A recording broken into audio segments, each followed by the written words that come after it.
नमस्कार दोस्तों, स्वागत है आप सभी का आपके अपने चैनल पर। आज मैं आपके सामने एक बिंदुक ब्राह्मण की कथा सुनाने जा रहा हूँ। तो आइए शुरू करते हैं। श्री सूत जी बोले, सोनक सुनो, मैं तुम्हारे सामने एक अन्य गोपनीय कथा का वर्णन करूँगा, क्योंकि तुम शिव भक्तों में अग्रगण्य व वेदवक्ताओं में श्रेष्ठ हो।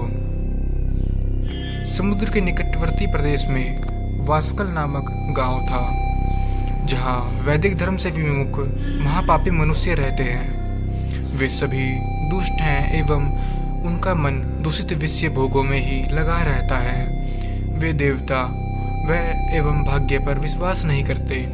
वे सभी कुटिल वृत्ति वाले हैं, किसानी करते हैं और विभिन्न प्रकार के अस्त्र शस्त्र रखते हैं।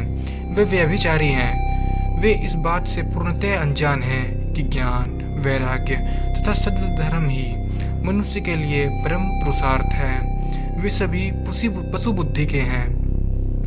अन्य समुदाय के लोग भी उन्हीं की तरह बुरे विचार रखने वाले धर्म से विमुख हैं। वे नित्य कुकर्म में लगे रहते हैं एवं सदा विषय भोगों में डूबे रहते हैं। वहाँ की स्त्रियाँ भी बुरे स्वभाव की हैं। वे स्वच्छाचारिणी, पाप में डूबी, कुटिल सोच वाली और व्यभिचारिणी हैं। वे सभी सद्व्यवहार तथा सदाचार में से सर्वथा शून्य हैं। वहाँ सिर्फ दुष्टों का निवास है। वास्कल नामक गांव में एक बिंदुक नामक एक ब्राह्मण रहता था। वह अधर्मी, दुरात्मा एवं महापापी था, परंतु उसकी स्त्री बहुत सुंदर थी। उसका नाम चंचूला था।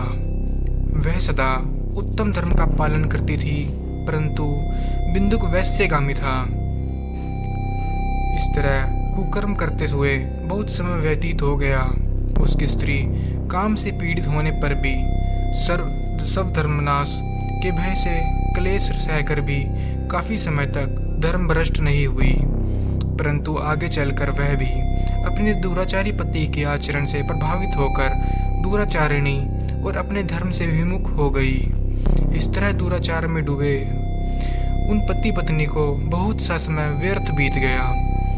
वैश्यागामी दूषित बुद्धि वाला वह दुष्ट ब्राह्मण बिंदुक समय अनुसार मृत्यु को प्राप्त हो नरक में चला गया।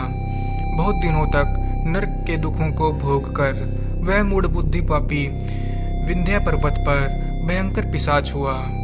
इधर उस दुराचारी बिंदुक के मर जाने पर वह चंचूला नामक स्त्री बहुत समय तक अपने पुत्रों के साथ अपने घर में रहती थी रही। पति की मृत्यु के बाद भी वह अपने धर्म से गिरकर पर पुरुषों का संग करने लगी थी। सतियां विपत्ति में भी अपने धर्म का पालन करना नहीं छोड़ती। यही तो तप है। तप कठिन तो होता है, लेकिन इसका फल मीठा होता है। विषयी इस सत्य को नहीं जानता, इसलिए वह विषयों के विषफल का स्वाद लेते हुए भोग करता है। एक दिन दैव योग से किसी पुण्य पर्व के आने पर वह अपने भाई बंधुओं के साथ गोकर्ण क्षेत्र में गई। उसने तीर्थ के जल में स्नान किया एवं बंधुओं के साथ यत्र तत्र घूमने लगी। घूमते घूमते वह एक देव मंदिर में गई। वहां उसने एक ब्राह्मण के मुख से भगवान शिव की परम पवित्र एवं मंगलकारी कथा सुनी।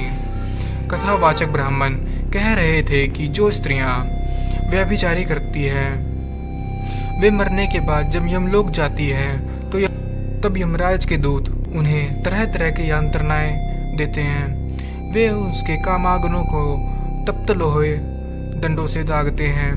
तप्त लोह के पुरुष से उनका संसर्ग कराते हैं। ये सारे दंड इतनी वेदना देने वाले होते हैं कि जीव पुकार पुकार कर कहता है कि अब वह ऐसा नहीं करेगा, लेकिन यमदूत उसे छोड़ते नहीं। कर्मों का फल तो सभी को भोगना पड़ता है।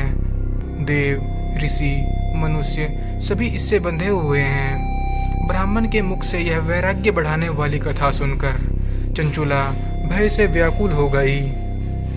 कथा समाप्त होने पर सभी लोग वहां से चले गए।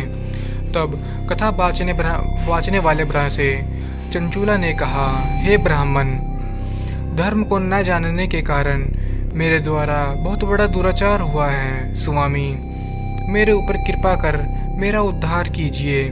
आपके प्रवचन को सुनकर मुझे इस संसार से वैराग्य हो गया है। मुझे मूढ़ चित्त वाली पापिणी को धिक्कार है। मैं निंदा के योग्य हूँ। मैं बुरे विषयों में फंसकर अपने धर्म से विमुख हो गई थी। कौन मुझ जैसी कुमार्ग में मन लगाने वाली पापिनी का साथ देगा?